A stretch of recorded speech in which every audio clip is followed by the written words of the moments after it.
What's going on, guys? What's going on? Demigod Reviews here. Finally back in action after my quick little YouTube hiatus. Finally back in business, and it's time to talk some games.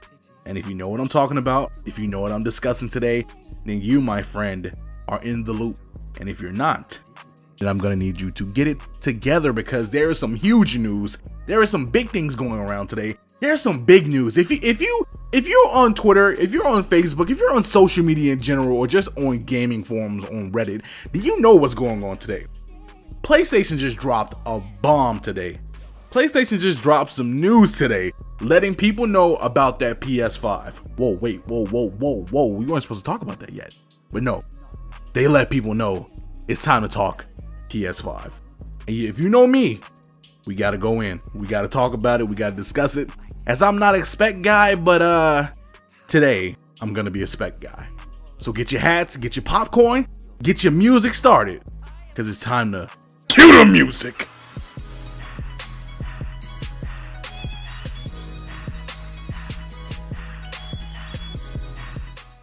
What's going on, everyone? Demigod Reviews here, and what you see in front of you is Darksiders 3, a game that I still owe you guys a review on and that I'll be playing catch up with. Something I'll be discussing in my update video soon, so don't miss out on that. But today isn't about that. Today is about the news that was shed on us when it was tweeted out this morning from the PlayStation account, Yoshida's account, and all of that. The news that a lot of you have been waiting for, and the news that a lot of you have been looking forward to, which is PS5 news has blessed the table. Now, I'm not going to sit here and read the article verbatim and just give you regurgitation, because one, that's boring. Two is word porn, and I'd rather give you the simplicity and fine tunes of what's being said and give you the best explanation I can to you guys and to you non-tech heads, and give you a best explanation from a non-tech head himself. So let's start from the top. Here's the things that you really need to know about the PS5 and what's coming from it. So to sum up the PS5 article and give you what you really need to know about it without having to regurgitate anything, without having to read everything word from word, and without having just to bore you guys in this video, I'm going to tell you the exact things that you need to know and really help you out here. PS5 will support backwards compatibility with PS4 games. It supports 8K visuals. It has a CPU based on AMD Ryzen, custom GPU based on AMD Radeon Navi, ray tracing support, SSD, supports PSVR and physical media, and won't release this year. So let's break that down and really talk about it, because there's a lot to digest here, and I know you're like, whoa, wait a minute, I didn't sign up for all of this, but I got you guys. I'm gonna give you the best explanation that you need to know. So check it out. First, let's start with the backwards compatibility with PS4 games. I remember there was a lot of speculation, a lot of scares, a lot of thoughts about the backwards compatibility, and if we would have to keep our PS4s, which some of you may, which I guarantee, not just some, but a lot of people would. But a lot of people felt like if they were gonna do a PS5, then they should have had backwards compatibility for the library that they had of PS4 games, which has come out to be confirmed that yes, it will be backwards compatible and you'll be able to play your PS4 games on your PS5, which is a great thing.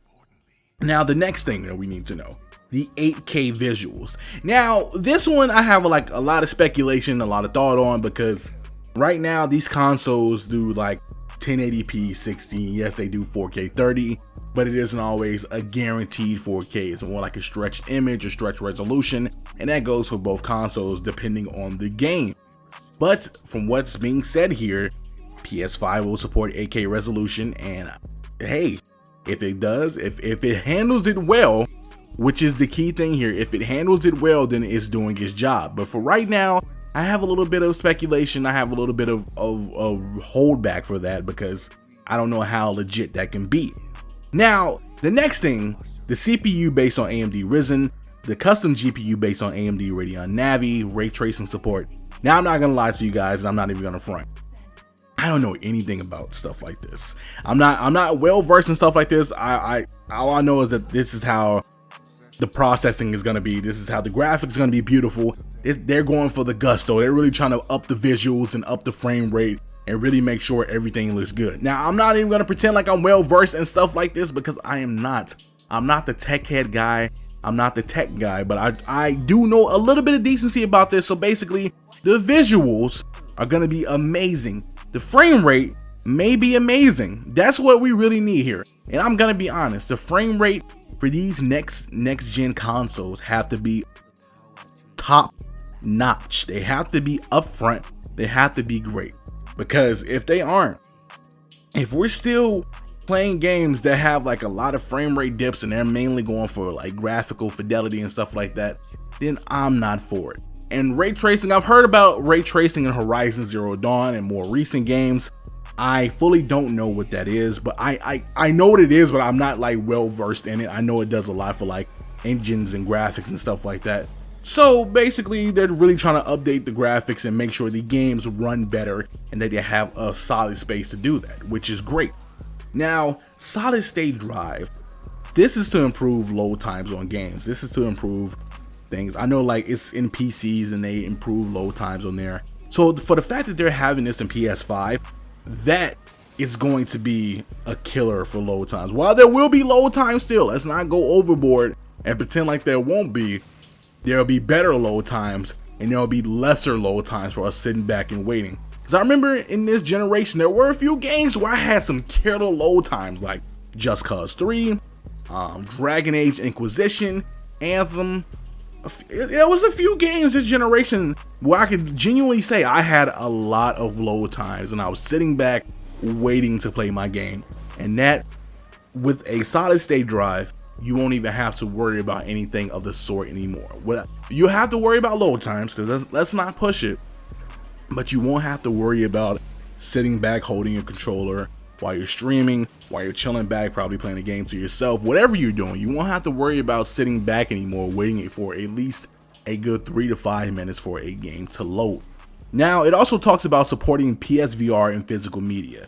If you know, PSVR was a killer for the PlayStation.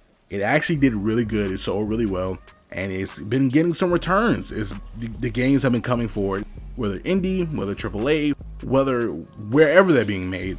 PSVR has actually been doing this thing, and for the fact that it's actually stepping forward and still being utilized within the PS5 is a great feeling. So I do congratulate it, and I will say, for the fact that Sony is still supporting PSVR into the next console is a wonderful thing. It shows they aren't giving up and they still have the support for it.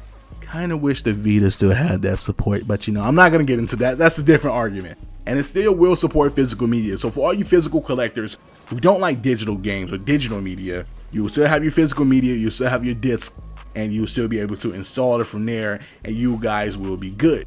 So for those people that really do like, you don't want to have a digital collection because you know you just don't feel like you're ready for that step, or you don't want to ever get into that step, and you want to own those games, own those licenses, you're good to go. You won't have to worry about anything of the sort. You'll be fine.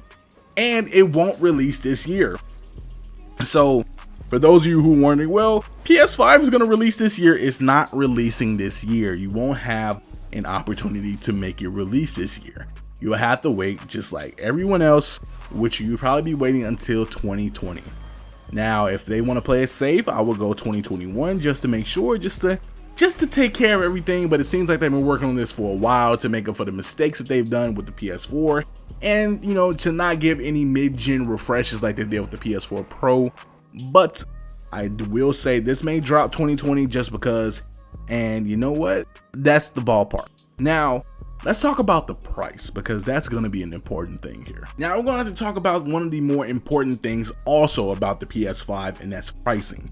Yeah, we know what's going on with the PS5 with backwards compatibility and all the GPUs and CPUs and the solid state drives and the physical media and the PSVR support and everything else. Yes, those are important things, but the pricing is important also, because we've seen Sony stumble and mess up before at the PS3 pricing. Then they came right back around this generation and won it out with the $400 price tag and the $450 price tag for the PS4 Pro. Now, I will say, for this kind of console here, what they're talking about, what they're promising, I have to be honest, they're talking at least 500 or 500 to 550 tops. But if they're going to go all the way with this, then they probably might push it to a $600 price tag and keep it at that, because they're offering a lot. But I see this thing becoming real pricey in the meantime. Now, I want it to be 500, but if it's 500, then I expect something to mess up. But if they want to go all the way with this thing, then they have to push it at least 550.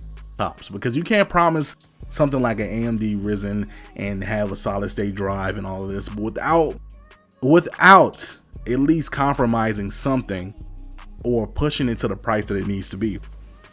So I'll say 500 is where I want it to be, but I expected the ballpark price at least for this to be $550 to $600 tops.